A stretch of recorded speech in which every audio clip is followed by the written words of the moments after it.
In this lesson, we will ask a very basic question. Should you attend college? Wait, why would I even ask that? After all, this is an entire course about succeeding in college. Let's hold off of this question for a moment. I want to discuss some statistics first. According to the National Center for Education Statistics of the Institute of Education Sciences, only 59% of the students who started a 4-year degree-granting institution in the fall of 2009 graduated within 6 years. As will be discussed in another lesson, 6-year graduation rates are the standard by which all 4-year institutions are graded. This breaks down as 59% for public institutions, 66% for private nonprofit institutions, and 23% for private for-profit institutions. Those numbers alone show why it is best to avoid for-profit institutions. Females had higher graduation rates than males, 62% versus 56%. Females were higher at public institutions, 61% versus 55%, and at private nonprofit institutions, 68% versus 62%. Females were lower at for-profit institutions, 22% versus 24%. The more selective an institution was, the higher its graduation rates were.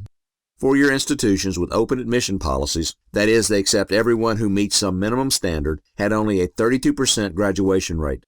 Highly selective 4-year institutions, where they accept less than 25% of applications, had a graduation rate of 88%. That is to be expected. Better qualified students are more likely to apply to selective institutions and more likely to succeed in college. According to the U.S. Department of the Treasury, in 2011, the unemployment rate for individuals aged 25 and older without a high school diploma was 14.1%, and the median weekly earnings were $451. That translates to an annual amount of slightly under $23,500, assuming no time off. Median income is not the same as average income. Median income means that half the workers made less money and half the workers made more money. Generally, with income data, median income is more representative than average income. With a high school diploma, unemployment drops to 9.4% and median weekly earnings rises to $638. That translates to an annual amount of slightly under $33,200, assuming no time off. That will be our baseline. With some college, but no degree, unemployment drops slightly to 8.7%, and median weekly earnings rises slightly to $719, or slightly under $37,400. So, annual earnings rise only about $4,200 if you have some college, but no degree.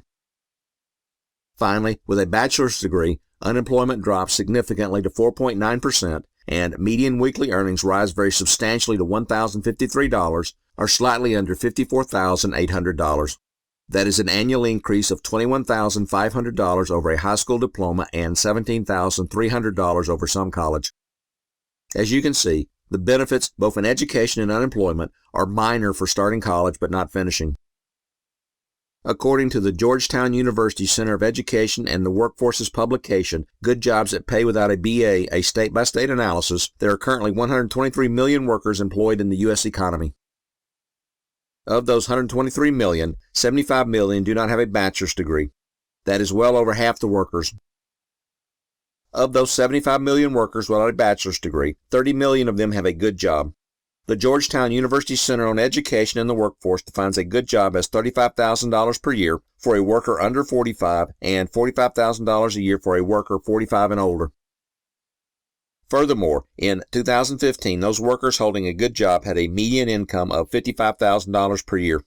If you recall my earlier statistics, according to the U.S. Treasury Department, the median income for workers with a bachelor's degree in 2011 was only $54,756 per year. I realize that the years for those two data sets are different, and workers with a bachelor's degree would have a higher median income today than a worker without a bachelor's degree, but still, their median incomes would not be that different. That does not mean you can leave high school on Friday and start a good job on Monday. As the report mentions, across the nation, good jobs have shifted towards associate degree holders and away from workers with a high school diploma or less. By comparison, associate's degree holders have gained more than 3 million good jobs across the country since 1991.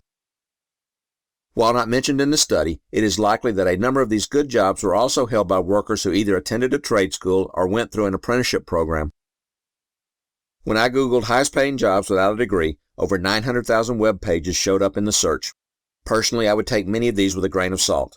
You are not going to get a good job without some kind of trade school or associate degree or apprenticeship.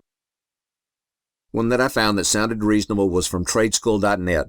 Its 10 highest paying jobs with their median income were: 1. Dental hygienist, $72,900. 2. Diagnostic medical sonographer, $69,650. 3. Registered nurse, $68,450.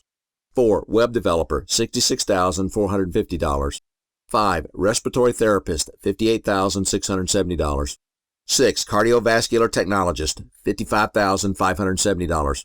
7. Electrician, $52,720. 8. Plumber, $51,450. 9. Commercial driver, $49,100. 10. Paralegal or legal assistant, $49,500. Most of these and the other jobs on their list require an associate degree or trade school degree.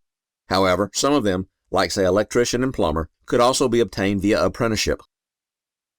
According to Salary.com, 11 high-paying blue-collar jobs and their median salaries are: 1. Plumber, $40,334. 2. Chemical plant operator, $40,473.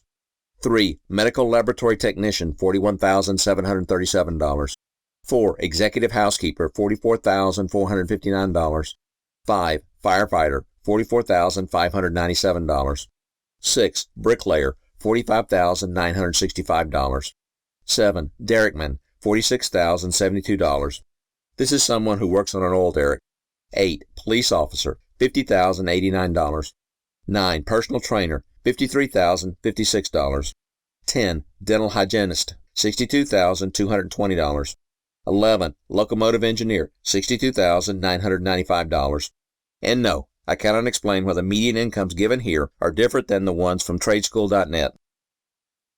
I am not trying to talk you out of going to college. After all, this entire course is about saving money on the cost of going to college. If you're sure college is right for you, and you're also fairly sure that you can finish, then you should go to college.